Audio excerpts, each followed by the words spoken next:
오늘 하나님의 말씀은 요한복음 11장 28절부터 32절을 찾으시기 바랍니다. 요한복음 11장 28절부터 32절을 찾으셔서 저와 한 절씩 교독합니다. 이 말을 하고 돌아가서 가만히 그 형제 마리아를 불러 말하되 선생님이 오셔서 너를 부르신다 하니 마리아가 이 말을 듣고 급히 일어나 예수께 나아가매 예수는 아직 마을로 들어오지 아니하시고 마르다에 맞던 곳에 그저 계시더라. 마리아와 함께 집에 있더라던 유대인들은 그의 급히 일어나 나가는 것을 보고 곧가러 무덤에 가는 줄로 생각하고 따라가더니 함께요 마리아가 예수 계신 곳에 와서 보이고 그 발 앞에 엎드려 가로되 주께서 여기 계셨다면 내 오라비가 죽지 아니하였겠나이다 하더라. 아멘.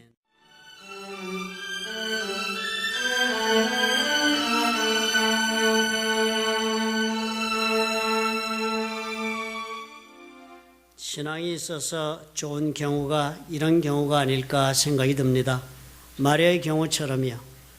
오빠 나사로가 죽었는데 그 자리에 예수님 찾아오시자 예수님 만나서 할 수 있는 말이 주께서 여기 계셨다면 내 오라비가 죽지 아니하였겠나이다 였습니다. 가만히 이 말을 생각해 보면 마리아는 대단히 행복한 사람이다 하는 생각이 듭니다. 자신과 함께 주기만 하면 어떠한 문제가 될 수 없는 그런 사람을 가까이 하고 살고 있으니까요. 예수님과 이렇게 가까워서 예수님만 내 곁에 계시기만 한다면 죽는 일도 막을 수가 있다. 실질적으로 불가능한 일이 없다 하는 말과 같지 않습니까? 이런 말을 하며 살 수 있으니까 보통의 처지가 아니지요. 신앙이 없으면 이런 말을 해볼 기회도 아마 없을 것입니다. 사람들 가운데 돈이 많으니 나는 죽을 일이 생겨도 피할 수 있을 것이다 이렇게 말하는 사람 들어보셨는지요? 또 건강이 있으니까 나는 죽지 않고 살 것이다 이렇게 말을 하든지 아니면 너가 있으니까 나는 죽어도 살 것이다 이런 말을 하며 사는 사람을 여러분 본 적은 없으실 것입니다. 오늘 마리아가 한 말 동일한 말 마르다도 했지요. 저들은 예수님을 사랑하고 또 예수님으로부터 지극한 사랑을 받으며 살았던 그런 사람들이었습니다. 그런 사이에서 마리아가 예수님을 향해서 주님만 계셨더라면 마땅히 죽어야 할 일이 생긴다 할지라도 얼마든지 피할 수가 있습니다 라고 말을 했으니까요. 대단한 관계가 되고 있지 않습니까? 예수님만 이 자리에 함께 계셨더라면 나는 오늘 이렇게 살지 않아도 되는데 라든지요. 예수님만 여기에서 나와 함께 힘을 실어 주신다면 나는 얼마든지 오늘 일어서서 이길 수가 있겠는데 라든지요. 예수님께서 만약에 내 이 고생의 자리에 오늘 찾아와 주신다면 나는 이렇게 가난으로 더 이상 씨름하지 않아도 되는데 예수님만 계신다면 이 모든 문제가 다 문제가 아닐 수도 있는데 라고 말할 수 있는 그런 신앙이 있으시다면 그분은 행복한 분이라 할 수 있습니다. 성경에 기록된 예수님은 어떤 분이라고 여러분 그렇게 느끼시는지요? 예수님은 좋으신 분이었습니다. 아무리 부족한 사람을 만나도 너 꼴이 왜 그 모양이냐 라고 질책한 적이 없이 따뜻하게 늘 맞아주던 분이 예수님이라고 성경이 알려주지 않아요? 아무리 죄인이라도 아무리 죽을 죄를 지었어도 세상에서 그래서 쫓겨난 사람이 되었다 할지라도 예수님은 너 죄를 네가 지고 죽어라 그렇게 말씀하지 않았습니다. 건강한 자에게는 의원이 필요 없고 병든 자에게 필요하다라고 말씀을 하시면서 나는 의인을 찾으러 온 것이 아니라 죄인을 구하러 왔다고 말씀하신 그런 예수님을 여러분도 기억하고 계시지요. 죽음의 병을 안고 사는 사람들을 만났을 때는 예수님은 언제든지 어김없이 그 병을 고쳐주셨고 죄에 묶여 사는 사람들을 보시면 안타까워하시면서 건져내기를 무엇보다도 원하셨던 분이 예수님이셨습니다. 그런 예수님에 대하여서 그런 예수님을 내가 내 앞에 두고서 내가 마리아처럼 그렇게 말할 수 있는 관계를 맺고 산다면 내가 엄청난 배경을 가지고 있는 뒷배가 있는 사람이 됩니다. 그렇지 않아요? 예수님만 계시면 문제가 될 것이 없다 하니까요. 사실 우리가 이것 때문에 예수를 믿는 것입니다. 저와 여러분 우리가 예수를 믿는 믿음의 이유가 바로 여기에 있습니다. 예수만 믿으면 문제가 없기 때문입니다. 예수님만 나와 함께 해주시면 하나님도 나를 정죄하지 않으신다는 거예요. 엄청나지 않아요? 예수님이 살라고 하는 대로 내가 살기만 하면 내 삶의 모든 부족한 것은 다 주님께서 채우시겠다고 우리가 믿습니다. 예수님만 믿고 내가 살아가면 나는 죽어도 다시 살아나서 천국을 누리고 살 것이다 라고 우리는 그렇게 믿습니다.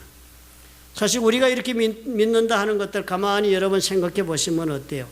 마리아가 예수님 만나서 불가능이 없다, 죽음조차도 이길 수 있다고 말하고 있는 그 고백과 하등 다를 것이 없는 고백을 우리도 하는 것입니다. 우리가 이런 고백을 하면서 살 수 있다면요, 사실 오늘 마리아처럼 우리가 그런 고백을 진심으로 하면서 내가 느끼며 그렇게 살 수 있다면 우리도요, 예수님과 함께 기막힌 삶을 살고 있는 것입니다.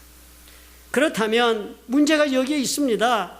나는 실제로 이런 고백을 하지만 이런 고백대로 내가 지금 살아가고 있는가 하는 질문이 남는 것입니다. 예수님과 특별한 개인적인 관계가 없으면 이 모든 표현이 다 공허한 것이지요. 저는 트럼프가 불러만 주면 백악관에 가서 하룻밤을 멋진 밤을 보낼 수도 있습니다. 저는 트럼프가 불러주면 그 개인 별장에 가서 같이 골프도 칠 수 있습니다. 그 틀린 말 아니죠. 그리고 반드시 트럼프가 나를 그렇게 때가 되면 불러줄 것도 나는 믿습니다 라고 말해도 좋은 자유가 있습니다. 그렇지만 뭐예요? 나는 트럼프가 아무 개인적 관계가 없으니까 그것은 현실화되지 못하는 것처럼 우리 예수님에게 내 믿음을 아무리 고백해도 내가 예수님과 관계가 없으면 다 공허한 고백이 되고 마는 것입니다. 오늘 우리가 읽은 이 마리아의 이야기, 이 사람의 이야기는요, 예수님 모든 제자들에게도 당부를 했던 특별한 사람의 이야기입니다. 마태복음 26장 13절에 보니까 마리아가 예수님 위하여 그 향유를 머리에 붓는 일을 하고 난 다음에 그렇게 예수님 말씀했어요. 내가 진실로 너에게 이르노니 온 천하에 어디 있어든지 이 복음이 전파되는 곳에는 이 여자의 행한 일도 말하여 저를 기념하라 그랬습니다. 예수님 말씀이 전파되는 어느 곳, 누구든지 예수님 이야기하는 곳이 있거든 그 자리에 반드시 마리아 얘기도 해가지고 사람들이 마리아 이름도 좀 기억하도록 너희들이 그렇게 꼭 해라, 그렇게 당부를 할 정도로 마리아는 예수님의 그런 존재였습니다. 예수께서 늘 기억해 주기를 원하는 사람이 된다는 거, 이거 엄청난 사건 아닙니까? 예수께서 언제나 이름이 전파되는 곳에 여러분의 이름도 같이 전파할 수 있다면 엄청난 사건이 됩니다. 우리가 이런 마리아와 같이 살아가면서 무슨 일을 당하든지 예수께서 이곳에 계셨더라면 나에게 이런 일은 일어나지 않았을 것이야 라고 말할 수 있게 되려면 우리가 어떻게 살아야 되길까? 어떻게 해야 우리가 예수님과 관계를 맺어가지고 이런 말을 하는 신앙을 우리가 실질적으로 누리며 살 수 있을까?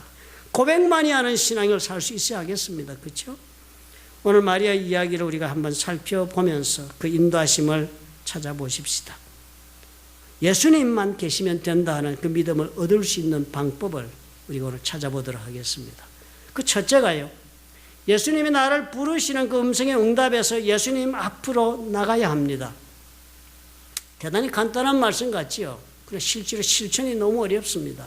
왜냐하면 자기만의 성에서 바깥 세상으로 나오듯이 그렇게 예수님 앞으로 나와야 하기 때문에 어렵습니다. 많은 경우에 믿음을 얻고 믿음으로 살고자 하는 분 가운데는요, 스스로 노력을 많이 합니다. 그 노력을 하는 까닭이요, 생각 속에, 무의식 속에 나는 내 수련을 스스로 해서 내 자기 수련을 통하여서 믿음을 얻을 수 있다 하는 생각을 가지고 노력을 합니다. 거룩한 경건의 노력을 합니다. 이 자기 훈련을 통해서 이 믿음을 얻는 과정이 된다라고 은연중에 이렇게 믿고 사는 사람들이 많습니다. 그래서 자기 관리, 자기 수양을 열심히 하면서 교회를 다닙니다. 그러면서 자기 마음속에 들어있는 이 세속적인 생각들, 이 욕심들을 다 버리려고 무척 애를 씁니다. 그런 생각하지 않고 살렸고, 나쁜 생각하지 않고 살렸고, 나쁜 말하지 않고 살렸고, 나쁜 짓 안 하고 살렸고, 내 욕심으로부터 내가 자유해서 내 온 마음을 다 비울 수 있는 그때가 오면 내가 믿음의 경지에 도달하겠지, 믿음의 사람이 되겠지, 우리는 그렇게 기대하고 자기 수련에 열심을 냅니다. 요즘 유행하는 성과 무엇이 다를까요? 그 또 유산 정신훈련 뭐 다 이런 범죄에 속하는 것과 사실은 동일한 것입니다. 세상에서 그런 말이 많습니다. 이런 정신수양을 통해서 우리는 어떻게 해요? 자기 통제를 통하여 놀라운 단계로 갈 수 있다. 또 아니면 자기 속에 자기 수양을 통하여서 놀라운 능력을 발견해요. 우주의 능력과 합치면 나는 우주의 능력을 받아 능력 있는 삶을 살 수 있는 존재가 될 수 있다. 그 방법이 뭐라고요? 자기 수양이라는 거예요. 불가에서는 이것을 어떻게 말합니까? 이런 수양의 극치로 우리는 열반에 이룰 수 있다라고 가르칩니다.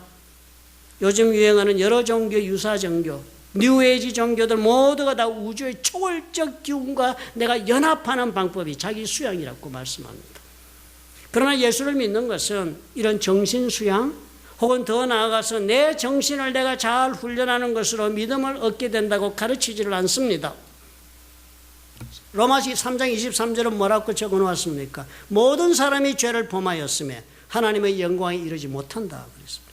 사람은 근본적으로 하나님이 원하시는 수준까지 이룰 수가 없는 본질적으로 문제를 안고 있는 존재라고 성경은 우리를 설명해 줍니다. 그래서 본질적인 문제를 안고 있기 때문에 아무리 자기 수양을 한다 해도 우리는 안 되는 경지가 있습니다. 내가 도달하지 못하는 경지가 있어요.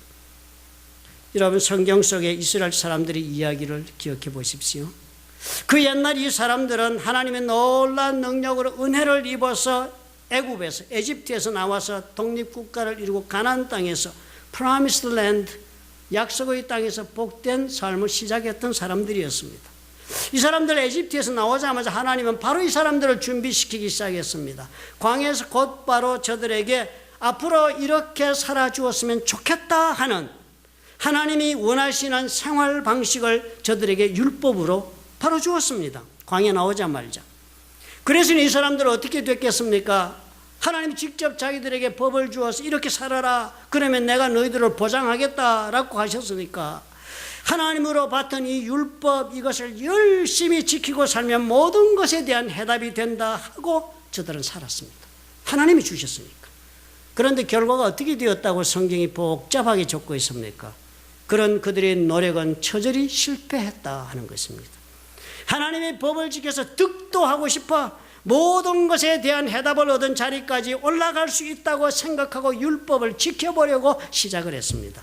그런데 결과는 오히려 처참했습니다. 도저히 사람들이 하나님의 법대로 살아내지를 못하는 것입니다. 저들 어떤 사람들이었습니까? 하나님의 능력도 알고 하나님의 용서도 아는 사람들이었습니다. 그럼에도 불구하고 그 많은 하나님의 은혜를 저들이 입고 살았음에도 불구하고요, 놀랍게도 저들은 법대로 사는 일에서조차 실패하고 말았습니다. 이 이유를 로마서는 이렇게 설명해 줍니다. 로마서 10장 31절부터 33절에는 왜 이스라엘 사람들이 실패할 수밖에 없었느냐. 의의 법을 쫓아간 이스라엘은 법에 이르지 못하였다. 실패했다는 거예요. 법대로 살려고 했지만. 어찌 그리하냐? Why not? 왜 그렇게 못 살았느냐? 이는 저희가 믿음에 의지하지 않고 행위에 의지함이라. 부딪힐 돌에 부딪혔다. 법에 이르지 못하고 어려운 자리까지 못 간 그 이유가 무엇이냐? 행위에 의지하고 그 길을 가려고 했다. 즉 노력하고 애쓰면 될 줄 알았다는 것입니다. 영어 성경 가진 분은 영어로 읽어보십시오. 그 문장이 이렇게 적혀 있어요. As if it were by works. 가정법이네요. 가정법. 마치도 율법을 지키려고 노력하면 되는 줄 알았었다. 그런데 안 되었다. 그렇게 적고 있습니다. 우리가 흔히 듣고 있는 말과 너무나 비슷하지 않습니까? 정신 수양하고 내 생각을 깨끗하게 지키고 맑게 하고 죄 짓지 말고 선하게 살고 욕심도 버리고 또 한 걸음 더 나아가서 요즘은 내려놓고 또 어떻게 하라고요? 자신을 비우고 그러면 된다. 그래서 해보았는데 결론은 뭐라고요? 답이 없더라는 것입니다. 성경은 그런 우리를 향해 분명하게 말을 합니다. 결코 그런 방법으로 할 수 없다. 그 누구도 자신의 노력으로 자신이 원하는 자리까지 갈 수 없다. 자신을 구할 수가 없다. 분명하게 선을 긋습니다. 그래서 우리는 그 자리에서 나와야 하는 거예요. 나의 자리에서. 마리아가 예수님이 부르신다는 말을 듣자마자 급히 일어나 예수께 나아간 것처럼 그렇게 우리는 주저하지 말고 내가 지금 자리를 틀고 앉아 살고 있는 나의 이 삶의 자리에서 틀고 일어나서 하나님을 찾아 나서야만 하는 것입니다. 안주하시면 안 돼요. 그런데 이것이 왜 쉽지 않아요? 사람들은요, 누구나 살아가면서 자신의 성을 쌓아가면서 살고 있기 때문입니다. 예외가 없어요. 저나 여러분 각자가 자신의 성을 쌓으면서 살고 있습니다. 그리고는 자신이 사는 그 성 속에 내 자신을 스스로 가두어두며 살기를 좋아합니다. 왜요? 그래야만 안전하니까요. 그래야만 내가 외부 사람들로부터 공격받지 않을 수 있다라는 생각이 들고, 그래야만 내가 상처받지 않을 수 있다는 생각이 들고, 그래야만 내 약한 것이 노출되어서 무너질 위험이 없다고 무의식 중에 생각하기 때문입니다. 살아가면 살아갈수록 그래서 나이가 우리가 들어가면 들어갈수록 내 스스로가 쌓아가는 나의 성벽은 더욱 높아지고 더욱더 견고해집니다. 엄청난 성이 쌓아집니다.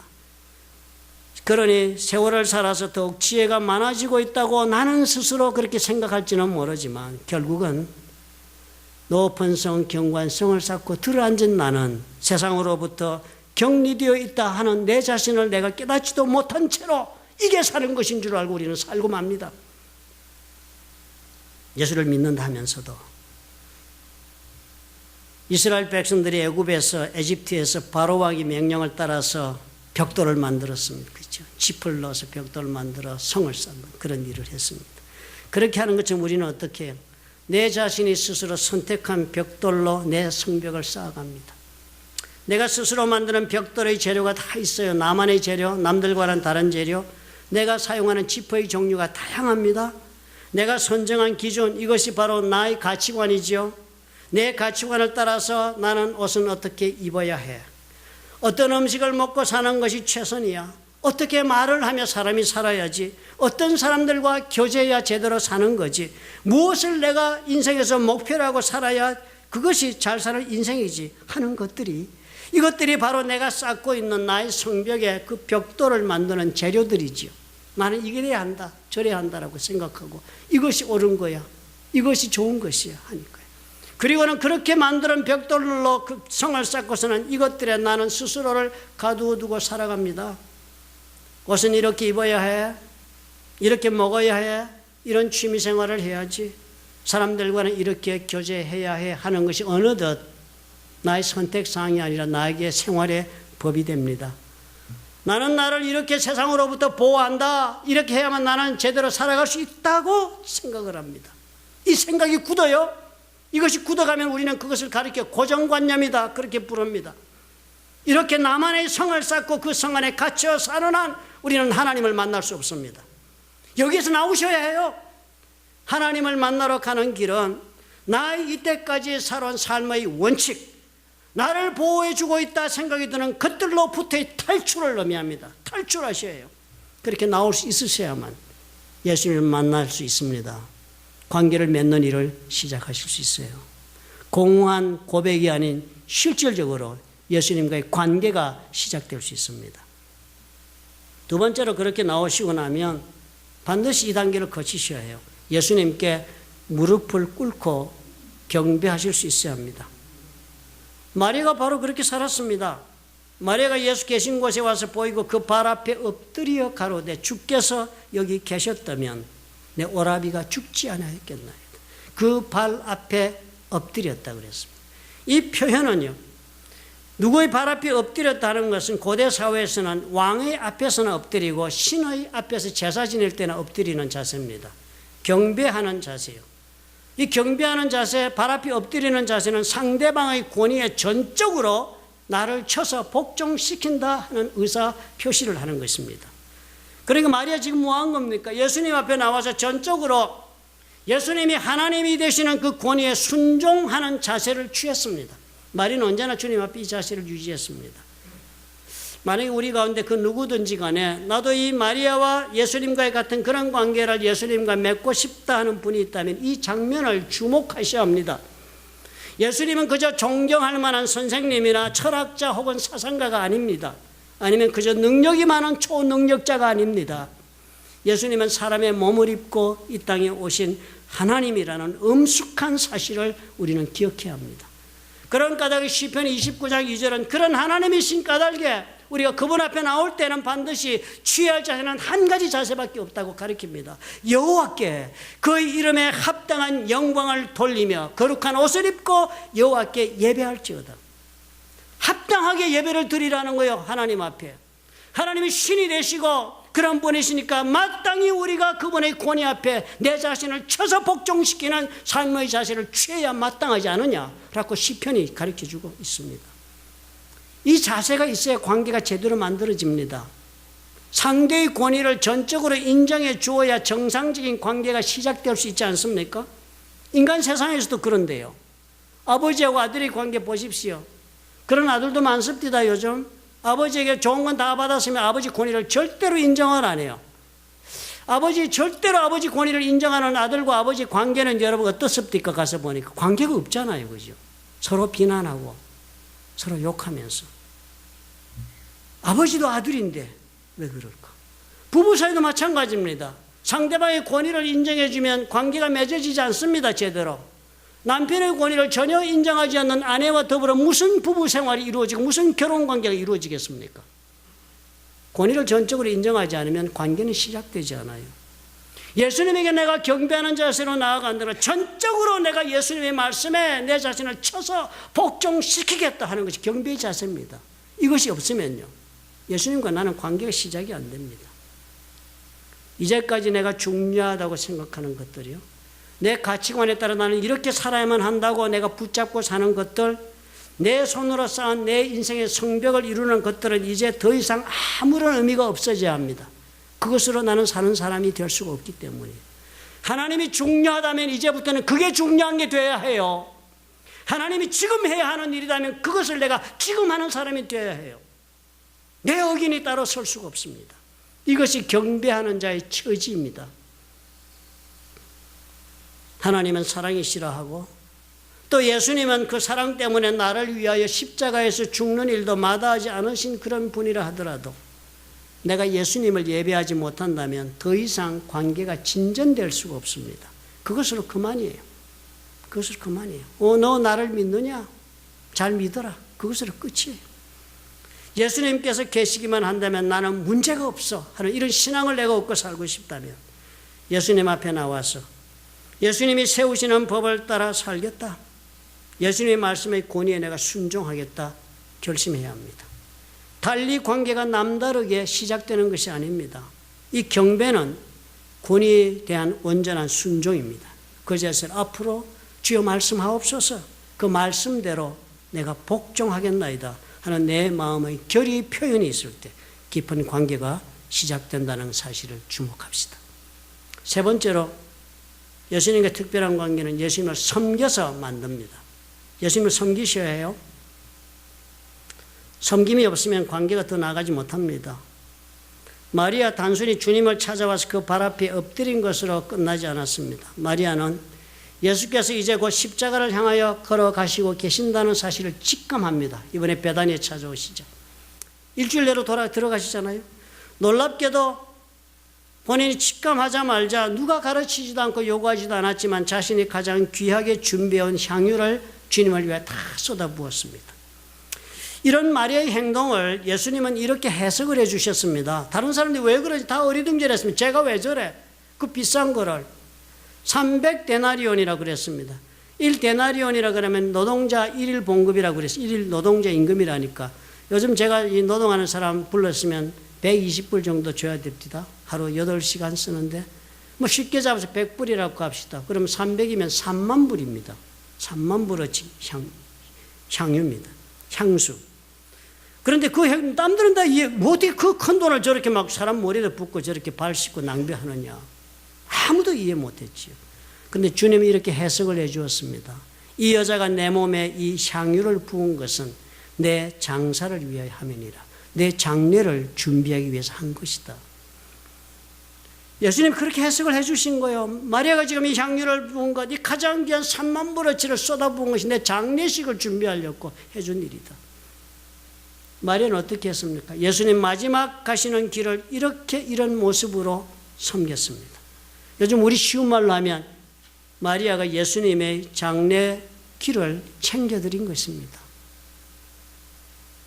상대의 필요를 내가 채워주는 그것이 섬김이지요. 상대방의 권위에 전적으로 순종하는 것으로 깊은 관계는 시작이 될 것입니다. 그러나 그 관계가 어떤 질을 가지고 있는 관계냐 하는 것은 내가 어떻게 상대를 섬기느냐에 따라서 그 관계가 그 질이 결정이 되는 것입니다. 그렇지 않아요? 부부간의 관계만 서로 부부관계 서로 권위 있다 하더라도 그 섬김이 없다면 아무것도 없는 껍데기 관계입니다. 그렇죠? 아내는 남편을 섬겨야 하고 남편은 아내를 섬겨야 합니다. 상대방의 필요를 내가 챙겨주는 관계가 되어야만 그 관계가 질적으로 의미 있는 관계로 발전하지 않습니까? 사람마다 예수님의 권위에 순종하는 모습이 다 다르지 않아요. 사람마다 예수님을 섬기는 모습도 다 달라요. 그러니까 사람마다 예수님과 맺고 있는 관계가 달라서 능력이 나타나는 삶의 차이도 나타나는 것입니다. 관계 질이 다르기 때문입니다. 오늘 우리 마리아 보면서요, 나도 어떻게 하면 저런 관계를 예수님과 맺고 한번 신앙생활을 능력 있게 살 수 있을까 그렇게 생각하신다면 오늘 반드시 세 가지를 여러분 기억하시고 한번 실천해 보시기 바랍니다. 첫째, 어떻게 해요? 예수님을 찾아 나의 고정관념의 성을 떠나오시기 바랍니다. 고정관념의 성의 문을 열고 박차고 나오시기 바랍니다. 내가 이제껏 중요하게 생각하고 있었던 모든 것으로부터 자유한 자세로 나올 수 있어야 합니다. 헌옷을 벗어버리듯이 벗고 지금까지 내가 틀에 박혀있던 나의 세계에서부터 바깥으로 나오셔야 합니다. 아무런 선입견이 없이 열린 마음으로 예수님을 만나겠다 작정하고 시작을 하셔야 합니다. 열린 마음으로 나오시는 것, 이거 중요합니다. 두 번째로 어떻게 하자고요? 예수님 말씀에 전적으로 자신을 쳐서 복종시켜요. 이것이 경배의 모습이니까요. 예수님은 하나님이시기 때문입니다. 하나님은 사람과 달라 시건하지 않으시고 또 한 번 말씀하신 것을 지키지 않으시는 법이 없다고 성경이 말씀하지 않아요. 하나님은 준엄하신 분이에요. 그분 앞에 나는 전적으로 경외하는 마음으로 경배하는 자세, 무조건적으로 내 삶을 그 앞에 복종시키겠다는 자세가 예수님과 나의 관계를 시작하게 만듭니다. 깊은 관계는 이렇게 시작이 돼요. 그리고 어떻게 해요? 멈추지 마세요. 여러분, 예수님을 섬기셔야 합니다. 멈추지 마셔야 해요. 많은 사람들이 이것을 소홀히 합니다. 나의 가장 귀한 것으로 온 마음을 다해서 사랑으로 예수님을 섬기셔야 합니다. 그 섬김으로 인해서 관계가 질적으로 깊은 관계로, 의미 있는 관계로 발전하기 때문입니다. 온 마음으로 여러분 예수님 섬기실 수 있다면 예수님도 온 마음으로 우리를 대해줄 것입니다. 만약 우리가 이럴 수만 있다면 우리에게서 예수님만 계시면 나도 아무 문제가 없다고 고백하는 파워풀한 그런 신앙생활이 현실화될 것입니다. 믿으시면 아멘 하시기 바랍니다. 믿으시는 줄 압니다. 기도하겠습니다.